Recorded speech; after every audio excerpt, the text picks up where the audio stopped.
화창한 4월이 되었습니다. 추위도 지나가고 온 사방에 꽃들이 피어나는 참 좋은 계절입니다. 그러나 우리가 살아가는 것은 여전히 힘들고 어려움을 겪을 수 있습니다.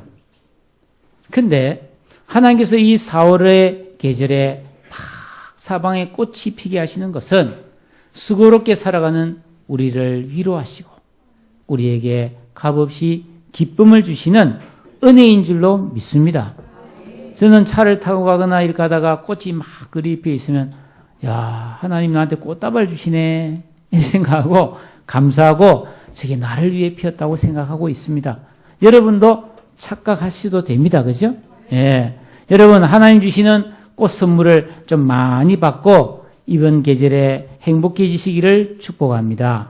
흔히 인생을 희노애락, 기쁨과 또 화남과 슬픔과 즐거움이 교차하는 삶으로 표현을 합니다. 실제로 우리 삶의 여정에는 언제나 이런 것들이 꼭 한 가지는 있게 되죠. 오늘은 이 희노애락 중에서 특별히 하나님이 우리에게 주시는 이 즐거움에 대해서 여러분과 함께 나누어 보려고 합니다.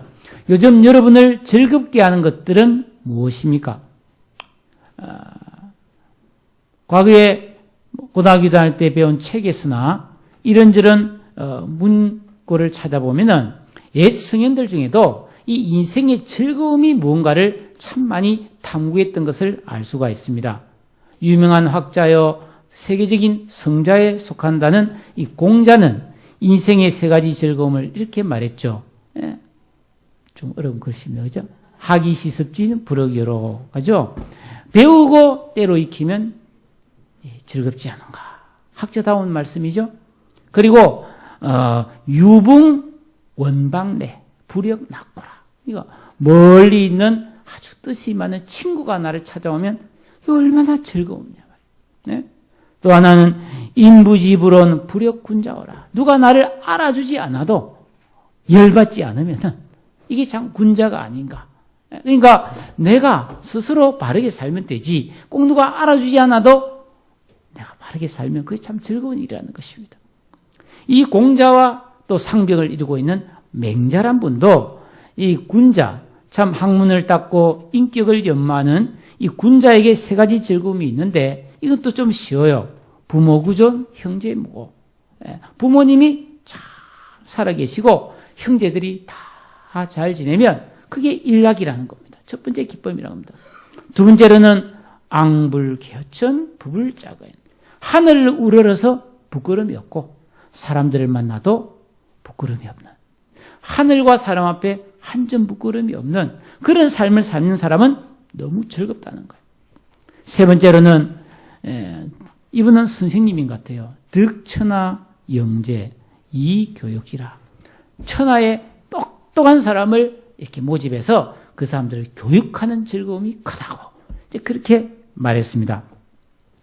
그런데 소인배의 세 가지 즐거움이 있어요. 소인배의 세 가지 즐거움. 그거는 첫 번째, 시간 날 때마다 경치 좋은 산하를 찾아다니면서 여행을 다니는 첫 번째 즐거움이에요.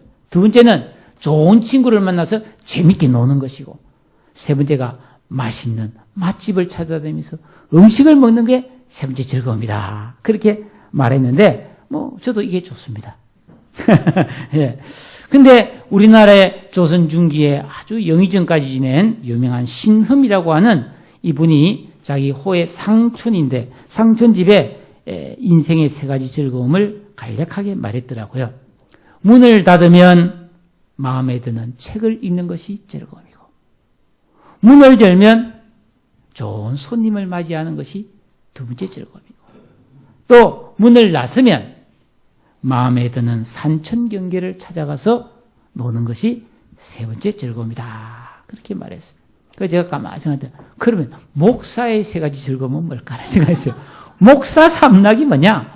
그래서 제가 가만히 생각하니까 성령 충만 받고 은혜 많이 받는 게 저는 일락이고, 두 번째는 성도들이 또 은혜를 많이 받아서 행복하고 교회가 평안한 것이 두 번째 즐거움이고, 세 번째는 어렵고 힘들고 아픈 우리 성도들이 기도 응답받아서 치유되고 회복되어서 교회가 부흥하는 것이 세 번째 즐거움입니다. 할렐루야. 여러분은 무엇이 즐거움입니까? 내가 살아가면서 추구할 세 가지 즐거움이 뭔가를 한번 여러분도 정해놓고 그렇게 한번 살아보십시오. 아무 생각 없이 그냥 뭐 되는 대로 쇼핑이 즐겁고 맛집이 즐겁고 그러지 말고요. 예. 자, 오늘 성경에는 우리가 예수 믿고 그리스도인으로 살아갈 때 세 가지 즐거움이 성경에 또 나와요. 예. 여러분, 오늘 우리가 로마서 5장을 읽었는데 2절에 보니까 우리가 믿음으로 쓰이는 은혜에 들어가서 하나님의 영광을 바라고 즐거워한다. 하나님의 영광을 바라보며 즐거워하는 일락이 있어요. 3절에 보니까 우리가 그 하나님의 은혜로 인해 환난을 당하면서도 즐거워한다. 예, 고난과 슬픔 중에도 즐거워하는 두 번째 즐거움이 있고요. 오늘 우리가 읽은 11절에 보니까 이제 우리로 화목하게 하신 우리 주 예수 그리스도로 말미암아 하나님 안에서 또한 즐거워한다고 해서 이 세 가지 즐거움을 말하고 있어요. 근데 오늘 이 성경에 나오는 이 즐거워한다 할 때 이 즐거움은 헬라어의 카우코마이라는 말인데 이 말은 단순히 감정적인 즐거움을 넘어서서 자랑스러워하는 즐거움이라는 뜻이. 그 즐거움이 자랑스럽다는 겁니다. 여러분 숨어서 못쟁이 하면서 이러면서 즐거워하는 거하고는 수준이 틀린 거죠. 떳떳하게 모든 사람이 알아도 다 함께 즐거워할 수 있는 그런 즐거움을 말할 때 카우코마이라고 말하고 있는 것입니다. 그러면 왜 그리스도인들은 도대체 무엇을 이렇게 자랑스러워하면서 즐거워할 수 있다는 말일까요? 첫째로 6절에 보니까 하나님께서 먼저 시작하신 사랑 때문에. 여러분, 나는 가만히 있는데 누가 나를 막 쫓아다니면서 사랑한 사람이 있다 칩시다.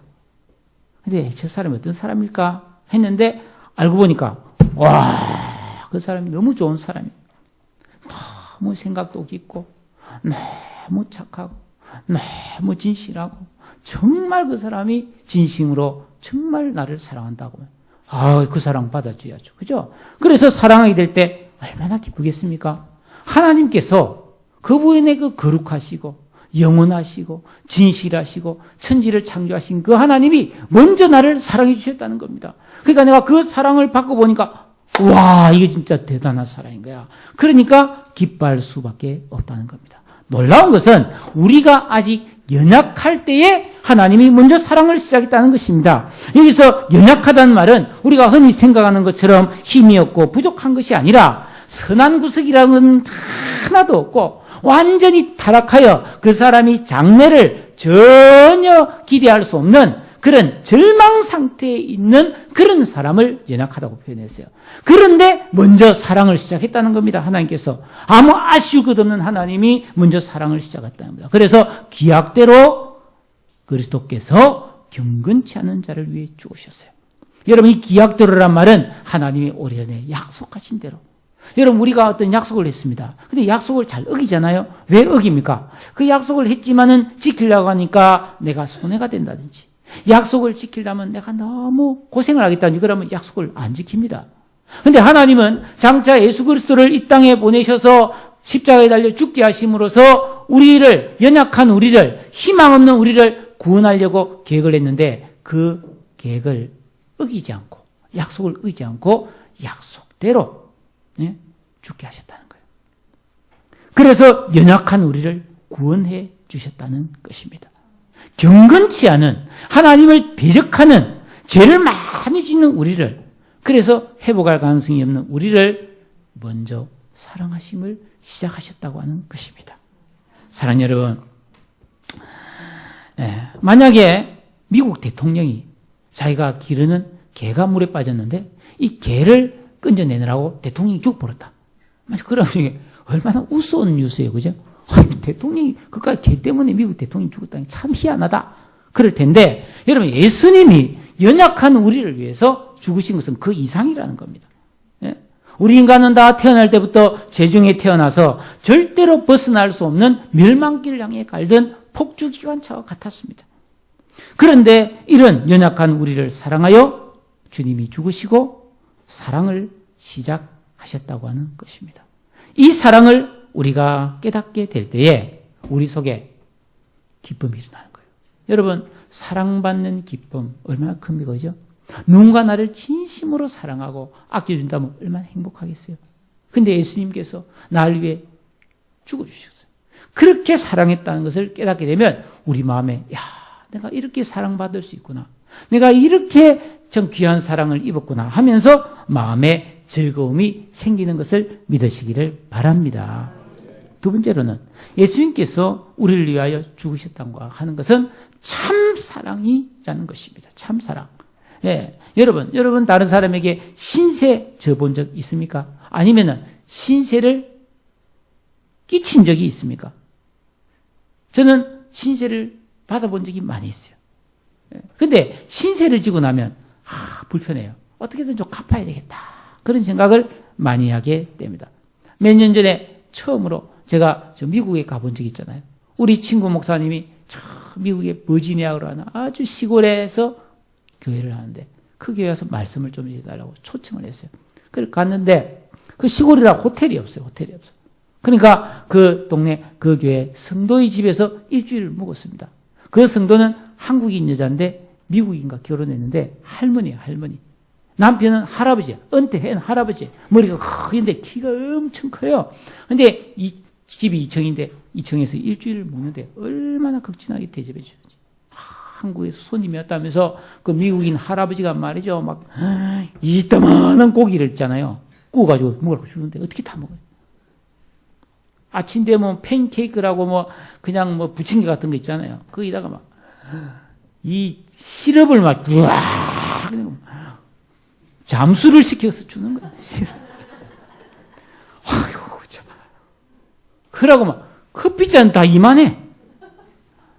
콜라고 다 이만큼씩 주는데 와 정말 힘들대요. 그런데 고마워서 갚을 길이 없잖아요. 그래서 나는 가다가 이제 선물을 요만한 이런 선물을 사가서 줬지만은 너무 부족해요. 그래서 다음에 한국 오시면 내가 잘 대접하겠습니다 했더니 다행히 안 나오고 있습니다. 예. 여러분, 내가 잘 모르는 분한테 큰 도움을 받으면 얼마나 고맙습니까? 예? 여러분, 우리는 살아가면서 남에게 조그만 선물을 주거나 아니면 어떨 때 우리 집에 하루나 이틀이나 묵게 할 수는 있습니다. 그런데 내가 전혀 모르는 사람을 위해서 대신 빚을 갚아주거나 그 사람의 죄를 뒤집어 쓰거나 그 사람이 위험한 일에 빠졌는데 자칭해서 죽어진 일을 그런 건 거의 안 합니다. 그래서 가끔 신문 보도에 보면은 친구나 가족이나 누가 병이 걸려서 간을 이식해야 된다, 신장을 이식해야 된다 할 때 자기 걸 하나 떼준 사람이 있어요. 간을 뚝 잘라서 이식해 준 사람이 있단 말이죠. 대단한 희생이라고요. 그건 신문에 날 일이란 말이죠. 근데 여러분 생각해 보세요. 일면식도 없는 노숙자가 이게 신장이 망가졌어. 나 안 오면 그냥 죽을 것 같아. 그런데 여러분, 어느 국회의원이, 어느 장관이, 아니 대통령이, 아니 재벌이 내가 신장을 떼주겠소 하고 했다면 이게 진짜 충격적인 일 아니겠습니까? 혹은 감옥에 아주 큰 죄를 짓고 사형을 받은 사형수가 있는데 이 언제 사형당할지 모르는 사람인데 이 사람이 병이 걸렸어. 그래서 간을 이식하지 않으면 사형수가 죽을 것 같아. 그럴 때 누가 있다가 어느 집에 한 10대 독자가 내가 사형수로 해서 간을 떼주겠어. 그러면은 그 참 이게 충격적인 뉴스 아니겠습니까? 세상에 그런 대가 없는 희생이 어디 있겠습니까? 그런데 여러분, 하나님께서는 어떻게 했습니까? 오늘 우리 성경의 8절에 보니까 우리가 죄인일 때에 그리스도께서 우리를 위하여 죽으심으로써 하나님께서 우리를 얼마나 사랑하시는지 그 사랑을 확증하셨다고 말씀하고 있습니다. 여러분, 예수님께서 우리가 죄인인데 우리를 위하여 십자가에 죽으신 이 놀라운 희생은 하나님이 나를 얼마나 사랑하신다는 것, 그 사랑이 얼마나 진실한 것을 확실하게 증거하는 것이라는 겁니다. 여러분, 목숨을 바쳤다는 것은 대단한 사랑이잖아요. 여러분, 그러므로 우리가 하나님께 받은 사랑은 너무나 크고 엄청나서 잘 이해를 못하는 거예요. 그런 일이 어떻게 일어날 수 있겠습니까? 예? 그러나 우리가 그 사랑을 주신 하나님을 믿고 신뢰해야 합니다. 예? 그 순수하고 그 아무 대가를 바라지 않는 참된 그 사랑을 내가 받아들이고 그 사랑에 감사할 때 우리 속에 기쁨이 확 올라와서 충만하게 되는 것을 믿으시기를 바랍니다. 그래요. 누가 나를 너무 사랑했다. 이 얘기 들으면은 감동이지 않습니까? 예? 그러면 이런 놀라운 은혜와 사랑을 받은 우리는 지금 어떻게 살아야 될까요? 여러분, 이 땅을 살아가는 대부분의 사람들은 누구로부터 아주 지극한 사랑을 받거나 정성을 다한 섬김을 받아 누리기가 어렵습니다. 다 제 살기가 바빠요. 우리가 어릴 때는 좋은 부모를 만나가지고 부모에게 좋은 사랑을 받을 수 있습니다. 근데 그것도 쉽지는 않아요. 그러나 우리가 성인이 돼 보세요. 어디를 가나 정말로 나를 지극히 믿어주고 아껴주고 섬겨주는 그런 사람을 만나기가 어려워요. 우리는 늘 눈치를 보거나 비애를 느끼거나 혹은 사랑을 해도 밀고 당기는 일을 하게 되고요. 속상하는 경험을 많이 하게 됩니다. 이러다 보니까 하나님께서 자기 아들 독생자의 목숨을 희생하면서까지 나를 지극하게 사랑했다는 말을 잘 이해를 못한 거예요. 그런 사랑을 받아본 적이 없으니까. 누가 나를 희생하면서 목숨 걸고 사랑했다고 하는 순애보란 게 지금은 잘 없어요. 그런데 우리가 말씀을 듣고 하나님의 성령이 우리 속에 탁 임하면 진짜로 하나님이 나를 사랑했구나 하는 게 느껴질 때 여러분 감격이 오는 거예요. 눈물이 흐르는 거예요. 예? 여러분 다 그런 경험 있죠? 첫사랑의 그 감격. 예? 저도 옛날에 그랬습니다. 앞에 앉아가지고 맨날 울었어요. 그랬더니 성가대에서 형제 거기만 울고 있지 말고 그 은혜를 가지고 성가대 하게. 그래서 내가 성가대를 시작했어요. 근데 뭘 볼 줄 알아야지. 음악에 대해 조예가 없는데. 그래서 학교에 가서 빈 시간에 음악 선생님한테 점심 사주가면서 식권 한 장 주고 맨날 배웠어요. 다 외웠어. 그래서 성가대에 서면은 감격스러워서 우느라고 하나도 못 불러. 줄줄 울다가 내려오고 그랬습니다. 그런데 여러분 이게 평생이 계속되면 얼마나 좋겠습니까? 예. 일단 근데 믿음 생활을 계속하다 보면은 내가 잘 안 변한다는 걸 느끼게 돼요. 내가 참 말씀대로 못 살구나. 내가 은혜를 받았는데 난 왜 이러지? 그리고 살다 보면 또 어려운 일, 힘든 일이 막 생기잖아요. 그러면 내가 정말 하나님 사랑받은 거 맞나? 하나님이 살아계신다는데 왜 나에게 이런 어려움이 생기지 않은 의심이 생기게 되는 거예요. 우리가 처음에는 예수 이름만 들어도 가슴이 떨리고 찬송하면 눈물이 흐르고 예배 시간마다 얼마나 마음이 기쁘고 황홀감을 느끼거든요. 그러나 시간이 지나면 그런 감동이, 그런 감격이 잘 생겨나지 않습니다. 그러나 성경은 말합니다. 우리는 느낌과 감정으로 평생 신앙생활을 하려면 안 돼요. 사랑도 마찬가지입니다. 첫사랑을 했을 때는 막 가슴이 떨리고 뭐가 하여튼 너무 다 막 그리워지고 말이죠. 막 두근두근하고 막 그러지 않습니까? 근데 평생 그렇게 사는 사람이 어디 있어요? 평생 그렇게 사는 사람 좀 이상한 사람이지. 그럴 수가 없다는 겁니다. 예. 일단 여러분 우리도 신앙생활이 좀 열준이 깊어지면은 그때부터는 말씀을 의지해야 되고 성령의 인도를 받으면서 여러분 하나님과의 교제를 통한 그런 기쁨이 충만해야 될 줄로 믿습니다. 여러분 하나님께서 우리를 사랑하신 가장 중요한 이유는 내가 예뻐서가 아니에요. 똑똑해서도 아닙니다. 오늘 성경 10절에 보니까 우리는 하나님 앞에서 죄인인 정도가 아니라 연약한 정도가 아니라 왼수라고 말했어요. 왼수. 원수입니다. 원수. 여러분 원수가 뭐예요? 원수. 원수는 절대로 용서가 안 되는 존재예요. 그리고 이 원수는 그냥 내버려 두면 안 돼요. 복수를 해야 됩니다. 원수는. 여러분 옛날 이야기 아시죠? 어느 조용한 마을에 오순도순 사는 집이 있는데 갑자기 도둑대가 들어와가지고 말이죠. 부모를 죽이는데 유모가 아기를 안고 숨었습니다. 도둑대가 지나가고 막 울면서 그 유모가 애를 키웠는데 잘 자랐어요. 무술을 배웠습니다. 어느 날 유모가 나는 도련님의 부어머니가 아닙니다. 옛날에 도둑님이 와서 죽었습니다. 이제 복수하러 가십시오. 도련님 때가 됐습니다. 그러면 알겠습니다. 하산해가지고 가가지고 원수 갚고 아버지 어머니 원수를 갚았습니다. 이게 옛날 이야기 아닙니까? 딱 원수 갚는 이야기거든요.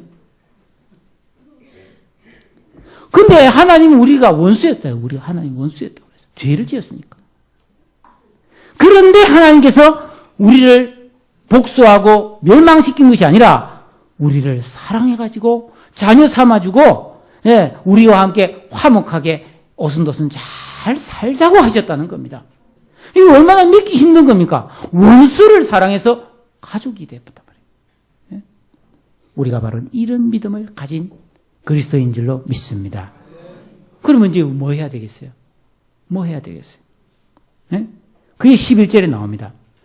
이제 우리로 화목하게 하신 우리 주 예수 그리스도로 말미암아 하나님 안에서 또한 즐거워하나이라. 여러분 즐거워해야 된대. 즐거워. 우리가 해야 될 일은 즐거워하고 기뻐해야 된다는 거예요. 하나님 때문에. 여러분 하나님께서 우리를 사랑하실 때 나 너 사랑해. 근데 나는 표현을 잘 못해. 그러니까 내가 진실로 사랑한다는 걸 믿어. 이렇게 말로만 하거나 마음으로만 사랑하는 것이 아니고 내가 얼마나 사랑하느냐 하면서 독생자 예수가 십자가에 못 박히 죽도록 실천적인 사랑을 했어요. 하나님은. 우리도 하나님 믿습니다 하고 내가 하나님 얼마나 사랑하는 거 하나님 아시죠? 그러면 안 돼요. 실천적으로 하나님께 감사하고 찬양하고 고백만 할 것이 아니라 우리 삶 속에서 믿음으로 살아서 하나님 앞에 영광을 돌려야 할 줄로 믿습니다. 요새 보면 월곶에도요 카페가 많이 생겨서 카페 가보면 얼마나 불빛도 은은하고 커피향도 좋고 말이죠. 그 커피 한 잔 딱 앞에 놓고 이야기하면 시간 간 줄 모르게 이야기가 잘 돼요. 음악이 쫙 흐르면서. 어느 사랑하는 두 남녀가 말이죠. 카페에 들어가가지고 탁 라떼를 시켜놓고 자 먹으면서 속닥속닥 깔깔깔 웃으면서 이렇게 속닥속닥 하면서 근데 이거는 사랑이 아닙니다. 속지 말아주세요.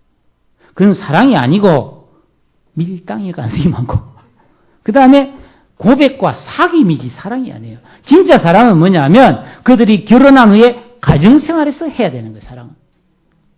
카페라고 하는 그런 좋은 분위기가 아니라 살벌한 분위기 속에서 수고와 희생과 섬김이 필요한 곳에서 사랑을 나누어야 그게 진짜 사랑입니다. 신앙도 마찬가지예요. 우리가 예배당에 와가지고 이렇게 편하게 앉아가지고 세모사가 막 일주일 동안 준비한 설교를 여러분께 쫙 이렇게 할 때 듣고 은혜 받고 이게 믿음이 아니에요. 여러분 이 말씀을 듣고 여러분 가정으로 직장으로 이 세상으로 나아가서 고달픈 삶을 살면서도 믿음을 지키고 하나님 앞에 감사하고 기도하고 봉사하고 선을 행하고 복음을 전하는 것 이게 참된 믿음의 고백인 줄로 믿습니다. 여러분 우리는 말로 형언할 수 없는 기적 같은 사랑을 입어서 하나님의 자녀가 되었습니다. 그러므로 하나님을 예배하고 그 말씀을 듣고 믿음대로 사는 것을 즐거워해야 하는 것입니다. 하나님께 영광을 돌리고 하나님께로부터 주시는 은혜와 복을 사모해야 되는 것입니다. 이것은 그냥 되는 것이 아니에요. 날마다 자기를 부인하고 삶의 작은 일에도 그분을 담기 원하네. 여러분 착하고 진실하고 의로운 삶을 날마다 살아가는 것입니다. 그 대표적인 사람이 성경 다니엘서에 나오는 다니엘이라는 소년이었어요. 이 다니엘은 여러분 그 자기 나라인 유다가 바벨론에 의해서 멸망될 때 그 예루살렘에 살던 아주 그 귀족의 자식이었어요. 근데 나라가 망하고 아마 부모는 죽었을 것 같아. 근데 얘는 포로로 끌려갔는데 얘가 워낙 똑똑하다 보니까 그 바벨론 왕이 발탁해가지고 자기 신하를 삼으려고 왕립 학교에 보냈습니다. 가서 공부를 하는데 말이죠.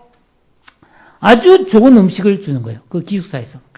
아주 막 고기도 주고 말이죠. 막 맛있는 음식을 많이 주는데 다니엘은 안 먹습니다. 그럽니다.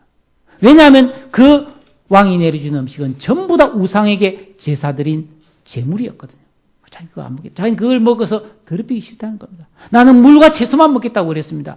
여러분, 10대 소년이 고기가 얼마나 맛있었겠어요.